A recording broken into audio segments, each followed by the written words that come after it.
नमस्कार, आदाब। आपके साथ मैं स्मिता शर्मा हूँ और आप देख रहे हैं मेरा YouTube station Smita Sharma journalist. बहुत ज़्यादा जो है इस वक़्त तनाव बढ़ चुका है पूरे खाड़ी क्षेत्र में, मिडल ईस्ट में, जिसे हम वेस्ट एशिया कहते हैं और वहाँ के ताज़ा हालात और अपडेट्स आप लोगों तक पहुँचाना बेहद ज़रूरी है। कल आपको व्लॉग में मैंने कहा था कि डोनाल्ड ट्रंप ने इस बात की पुष्टि कर दी है कि हॉर्मुज़ स्ट्रेट पर एक अपाचे हेलीकॉप्टर को डाउन किया गया है और जिसकी वजह से उन्होंने कहा था कि इसका जवाब जो है हम ईरान को देंगे।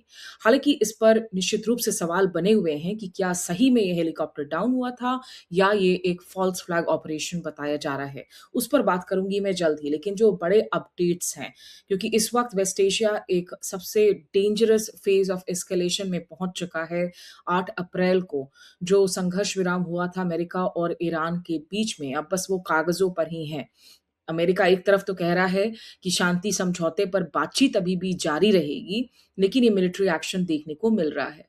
और इस व्लॉग में हम क्यों कह रहे हैं कि नेतन्याहू जीते हैं, डोनाल्ड ट्रंप हारे हैं। क्योंकि 28 फरवरी से जिस युद्ध की शुरुआत हुई, यूनिलैटरली इज़राइल ने जिस तरीके से ईरान पर हमला किया और अमेरिका की तरफ से ऑपरेशन एपिक फ्यूरी की शुरुआत होती है और उसके बाद 8 अप्रैल को ईरान और अमेरिका के बीच में एक संघर्ष विराम होता है, जिसको लेकर इज़राइल पूरी तरीके से नाखुश होता है। बेंजामिन नेतन्याहू की लगातार कोशिशें थी कि कैसे ये युद्ध जारी रहे, इस पर हम लगातार बातचीत कर रहे हैं, आपको अपडेट्स दे रहे हैं कि कैसे पूरी की पूरी जो फार राइट सरकार है, इज़राइल के अंदर, उसमें सिर्फ नेतन्याहू ही नहीं बल्कि बेन गवीर उनके जो नेशनल सिक्योरिटी मिनिस्टर हैं या फिर स्मोत्रिश, ये तमाम ऐसे लोग हैं जो एक से बढ़कर एक ना केवल भड़काऊ बयान दे रहे हैं बल्कि पूरा समर्थन दे रहे थे कि नेतन्याहू डोनाल्ड ट्रंप के कहने के बावजूद आप लगातार अपना आक्रामक रवैया अपनाए रहें। गाज़ा से लेकर लेबनान तक हमने देखा है कि इज़राइल के मिलिट्री ऑपरेशंस किस हद तक जारी थे, कैसे हज़ारों लोगों की जान अब तक जा चुकी है, लाखों लोग विस्थापित हो चुके हैं। और ईरान ने इन्हें ही जो है लक्ष्मण रेखा बनाया था कि लेबनान पर अगर आप हमलों को जारी रखते हैं, बेरूत पर हमला करते हैं, तो हम जवाबी कार्रवाई करेंगे। और वैसा ही हुआ।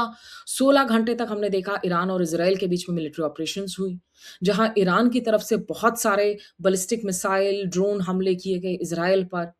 और उसके बाद जवाब में इज़राइल ने भी ईरान के कई शहरों में बम दागे और जिससे वहाँ पे एग्ज़ैक्ट नुकसान की तो खबर अभी जानकारी नहीं है, लेकिन बहुत धमाकों की रिपोर्ट्स आई।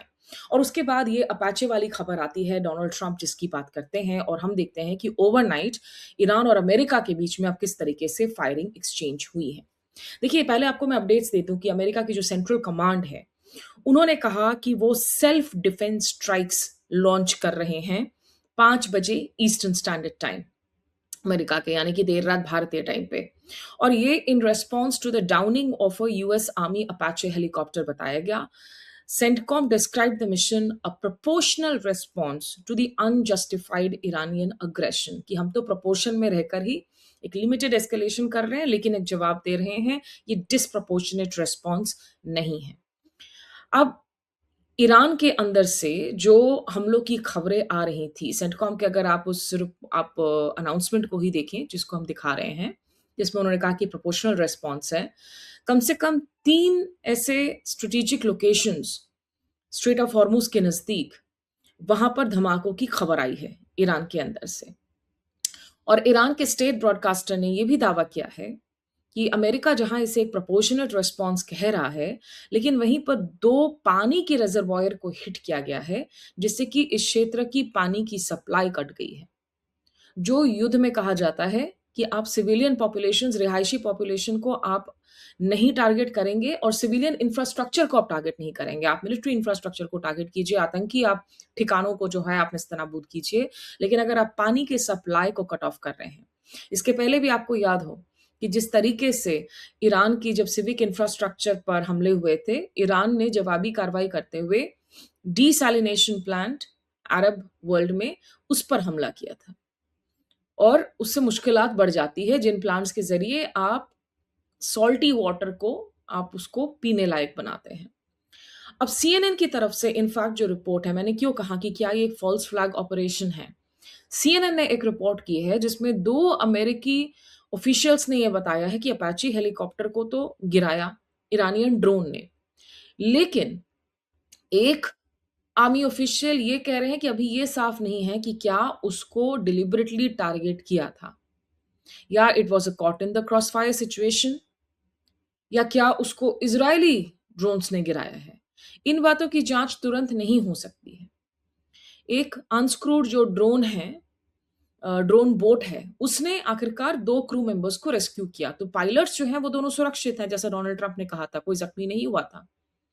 लेकिन क्या ये फ़ॉल्स फ्लैग ऑपरेशन है, ये सवाल निश्चित रूप से बना हुआ है। यूएस सेंटकॉम ने लिखा कि the US forces began launching self-defense strikes against Iran at 5 p.m. ET today at the commander-in-chief's direction in response to yesterday's downing of a US Army Apache helicopter. The mission is a proportional response to the downing of that helicopter. देखिए, Donald Trump ने जब इस बात का जिक्र किया था कि हेलीकॉप्टर डाउन किया है, हमें जवाब देना होगा, यही बात उन्होंने ट्रूथ सोशल के पोस्ट में लिखी। फिर इब्राहिम ज़ुल्फ़ागरी, जो सीक्वेंस ऑफ इवेंट्स है, जो कि इरानियन आर्मी के प्रवक्ता हैं, उन्होंने ट्वीट किया, जहां उन्होंने लिखा कि the US military attacked part of our country in response to the downing of an Apache helicopter by IRGC navy. You will receive a heavy response soon. तो यहां ईरान ने दावा किया कि उस हेलीकॉप्टर को ईरान की नेवी ने गिराया है। ये आप कह रहे हैं अमेरिका ने, और इसी वजह से आपने हम पर हमला किया है। तो आप जल्द जो है हेवी रिस्पॉन्स के लिए तैयार हो जाइए। We advise the people of the small countries south of the Persian Gulf to stay away from military installations, कि जो खाड़ी देश यहाँ पर पर्शियन गल्फ के दक्षिण में मौजूद हैं, जो छोटे देश हैं और जहां पर अमेरिकी बेसेस ऑपरेट कर रही हैं, क्योंकि ये अटैक्स माना गया ईरान पर जो हुए आज ताज़ा धमाके, वो बहरीन से हो रहे थे। तो उनको चेतावनी दे दी इब्राहिम जुल्फागरी के। और उसके बाद जो खबरें आई, वो पता चला कि जैसे जास्क, सिरिक, केशम, ईरान में जो 3 हमले हुए, जो धमाके हुए, तो उसका जवाब जो पूरा टिट फॉर टैट रिस्पॉन्स देखने को मिला, आईआरजीसी नेवी ने मल्टीपल फ्रंट्स पर जवाबी हमले किए।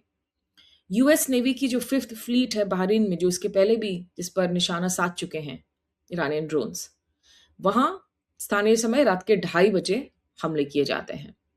आईआरजीसी ने यह भी दावा किया कि उन्होंने 4 कम से कम टारगेट्स पर निशाना साधा है, जॉर्डन में मौजूद अमेरिकी बेस पर। तो बहरीन हो गया, जॉर्डन हो गया, और ये सारा रिस्पॉन्स था। उन्होंने कहा कि जो दक्षिण ईरान में आपने जिस तरीके से हमले किए, तो काफ़ी विजुअल्स आ रहे हैं कि बहरीन पर मिसाइल्स दागे गए हैं, वहाँ पर सायरन्स बज रहे हैं, धुआँ देखने को मिल रहा है, धमाकों की आवाज़ आ रही है। आईआरजीसी ने कहा कि उन्होंने long range solid fuel missiles launch किए हैं। निशाना साधा उन्होंने अमेरिकी airbase and command control centre in Al Azraq, Jordan. तो 2 फ्रंट पर, बहरीन पर, जॉर्डन पर। जॉर्डन में जो यूएस एयरबेस है, कमांड कंट्रोल सेंटर है अल अज़राक में, उसमें 4 मेजर टारगेट्स उन्होंने डिस्ट्रॉय किए हैं, जिसमें इस ईरान दावा कर रहा है कि F-35 फाइटर जेट्स का जो हैंगर है, उसको भी उन्होंने बर्बाद किया है, उसको नुकसान पहुंचाया है, in retaliation for ongoing US action. उसके बाद जो खत्म अल अनबिया सेंट्रल हेडक्वार्टर्स हैं, यानी कि ईरान की आर्मी है, उन्होंने कहा कि US army in parts of the southern region of the country under the false pretext of their helicopters crash. तो ईरान की सेंट्रल हेडक्वार्टर्स ने कहा है कि ये जो आपने हेलीकॉप्टर गिराने की बात की है, ये एक झूठा दावा है। उसको एक झूठ के तौर पर आपने इस्तेमाल किया है ताकि आप ईरान पर बॉम्बिंग्स को जस्टिफाई कर सकें। Some of the US bases in the region have become targets of a powerful assault by the army and the IRGC। और इसके जवाब में जो है अमेरिकी बेसिस पर हमने हमले शुरू कर दिए हैं। ईरान के विदेश मंत्री अब्बास अरागची ने भी डोनाल्ड ट्रंप की चेतावनी को इसके पहले जवाब दिया था अपने एक्स पोस्ट पर, कि जहां प्रेसिडेंट ट्रंप ने लिखा था कि US must out of necessity respond, कि ये अमेरिका के लिए बेहद जरूरी है कि हम रिस्पॉन्ड करें चूंकि हमारा हेलीकॉप्टर गिराया गया है। और अरागची ने जो स्टेटमेंट जारी किया था, उसमें उन्होंने कहा था कि foreign military forces operating near Iran are at a constant risk on account of their own human errors plane accidents or potentially being caught in the crossfire. कि या तो जो ईरान के पास वाले खाड़ी क्षेत्र में अमेरिका के दोस्त हैं, सहयोगी हैं, या तो वो खुद गलतियां कर रहे हैं, या एक्सीडेंट का शिकार हो रहे हैं, या simply caught in the crossfire है। और आगे वो लिखते हैं कि to reduce risk the best solution is for foreign forces to exit, कि अगर आप चाहते हैं कि ये जोखिम कम हो, आपके सहयोगियों को नुकसान ना पहुंचे, इंफ्रास्ट्रक्चर डैमेज ना हो, जिंदगियां ना जाएं, तो आप एग्जिट कर जाइए इस रीजन से as soon as possible, an environment which will never be hospitable to a hostile presence. आप यहाँ चाहे जितने वक्त भी रह ले, इस पर्यावरण में आप एडजस्ट नहीं कर पाएंगे, आपके लिए हमेशा हॉस्टाइल ही रहेगा। आपके विरोध यहाँ पर जो है, आपके विरोध में यहाँ पर हमले होंगे। Arakchi also stressed that the Strait of Hormuz is shared by Iran and Oman, not international waters. कि ये we prefer the language of diplomacy but speak other languages too. कि हम चाहते तो हैं कि कूटनीति की जीत हो, हम बातचीत करें, वार्ता करें, लेकिन हम दूसरी भाषा भी बोल पाते हैं। यानी कि अगर आप हम पर हमले करेंगे तो हम जवाबी हमले करेंगे। तो ये पूरा क्षेत्र इस वक्त एक विश्व साइकिल ऑफ वायलेंस में फंस चुका है, जहां हमले जवाबी हमले हो रहे हैं, और एग्जैक्टली वही हो रहा है जिसकी ख्वाहिश है नेतन्याहू को, कि कुछ भी हो जाए, युद्ध ना थमे, युद्ध चलता रहे। और अराक्ची ने यह भी कहा कि history of the Persian Gulf has many chapters on dire fates of intruding outsiders, कि जिन लोगों ने पर्शियन गल्फ को भेदने की कोशिश की, हमले करने की कोशिश की, इतिहास गवाह है कि उनके साथ क्या हुआ, और उन्होंने पर्शियन गल्फ फॉरएवर का एक मानचित्र भी जारी किया है अपने हैंडल पर। वहीं एसएम मारंदी, जो कि ईरान के टीम ऑफ नेगोशिएटर्स में शामिल थे, जो इस्लामाबाद गई थी, उन्होंने भी लिखा कि Arab family dictatorships in the Persian Gulf, जो अरब कंट्रीज हैं, हुक्मरान हैं, जिन्होंने इस बात की इजाजत दी कि ईरान के खिलाफ हमले हो उनके बेसिस के इस्तेमाल करने के बाद में, उसमें एक सिग्निफिकेंट कॉस्ट रहेगा। अभी इस वक्त अगर पूरे एरिया की हम बात करें तो ये इतना ब्लो अप हो चुका है, क्योंकि तुर्की की तरफ से खबरें आ रही हैं कि F-16 स्ट्राइक्स किए जा रहे हैं जो कुर्दिश पोजीशंस हैं उत्तरी इराक में। जो कर्डिश पॉपुलेशन है, जिसको टर्की मानता है कि वो टर्की में सेसेशनिस्ट एक्टिविटीज करता है, टर्की को तोड़ने की कोशिश करता है, उनके खिलाफ कार्रवाई चल रही है। यमन में सऊदी की आर्टिलरी के हमले हो रहे हैं। इधर हम अगर भारत के नज़दीक में देखें, पाकिस्तान अफ़गानिस्तान के बीच में जो है लगातार हमलों का सिलसिला जारी है। और उधर खबरें ये भी आ रही हैं कि इज़राइल ने सीरिया में भी कुछ टारगेट्स को हिट किया है एयर स्ट्राइक्स में। तो ये पूरा का पूरा क्षेत्र इस वक्त जितना फ्रैजाइल बना हुआ है, दुनिया भर में आज उछाल आएँगी, तेल की कीमतों में, बाज़ारों में गिरावट देखने को मिलेगी, अर्थव्यवस्थाएँ ऑलरेडी चरमरा रही हैं, और इन सब के बीच में जो ये टिट फॉर टैट हमलों का सिलसिला चल पड़ा है, जिसमें बातचीत में सबसे बड़ा रोड़ा है विश्वास का। ईरानियंस बार-बार कह रहे हैं हम अमेरिकन्स पर कैसे विश्वास करें, और अमेरिकन्स हर दूसरे दिन कोई ना कोई बयान बदलते हैं, डोनाल्ड ट्रंप दूसरे कुछ दावे करते हैं। लेकिन ये भी साफ है कि इज़राइल को पूरी तरीके से छूट दी हुई है कि आप लेबनान को वैसे ही फ्लैटन आउट कीजिए जैसा कि आपने गाज़ा में किया है, जहाँ पर आपने नरसंहार किया है, जो एस्टैब्लिश्ड फैक्ट है अंतर्राष्ट्रीय क्रिमिनल कोर्ट में। तो ये सिलसिला अभी भी जो है, इसको अमेरिका पेश करने की कोशिश कर रहा है कि ये लिमिटेड एस्केलेशन है, फुल ब्लोन वॉर नहीं है। लेकिन ये यहाँ नहीं रुकेगा। अगले 24 से 48 घंटे नेतन्याहू की वजह से, जो ट्रंप इस युद्ध से निकलना चाह रहे हैं और चक्रव्यूह में फंस गए हैं और दुनिया भर में अलग-थलग पड़ रहे हैं, लेकिन इस क्षेत्र में वो कमज़ोर पड़े हैं नेतन्याहू की वजह से। जो नेतन्याहू हर संभव कोशिश कर रहे हैं कि जब शांति की वार्ता चले तो आप बमबारी जारी रखो।